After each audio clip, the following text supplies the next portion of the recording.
बांग्लादेश में अब तक ऑफिशियली 440 लोगों की मौत हो चुकी है। इससे भी ज्यादा आंकड़े हो सकते हैं। यहाँ छात्राओं और प्रदर्शनकारियों ने अपनी गुस्से का इजहार अवामी लीग पर कर रही है, ना कि वहाँ के रहने वाले हिंदुओं पर। क्या वहाँ पर किसी तरह के टारगेटेड हमला हिंदुओं पर किए जा रहे हैं? बिल्कुल नहीं।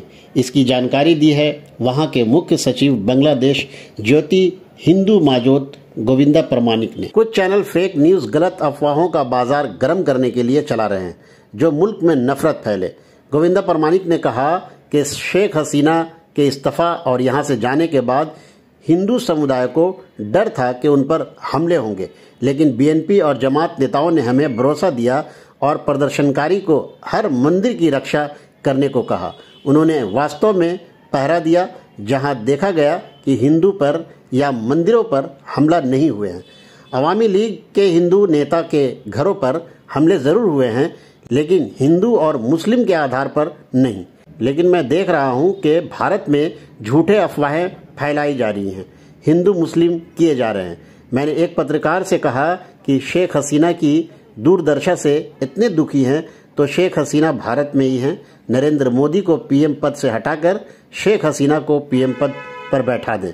आइए सुनते हैं उन्होंने और क्या कुछ कहा। আমি অ্যাডভোকেট গোবিন্দ প্রামাণিক, মহাসচিব বাংলাদেশ জাতীয় হিন্দু মহাজোট।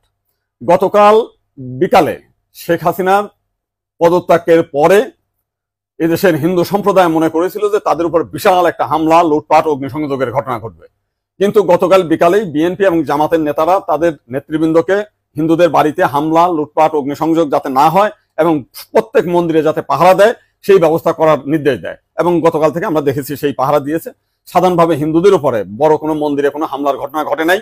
কিছু আওয়ামী লীগের হিন্দু নেতা আছে যারা বিভিন্ন সময় লম্পঝম্প করেছিল, তাদের বাড়িতে, শুধু হিন্দু বাড়ি না, মুসলিম আওয়ামী লীগ নেতাদের বাড়িতে হামলা হয়েছে, লুটপাট হয়েছে এবং সামান্য কিছু সুযোগ সন্ধানী এলাকা ভিত্তিক তারা কিছু সামান্য মন্দিরে হামলা করেছে, সেটা ব্যাপক বিষয় না।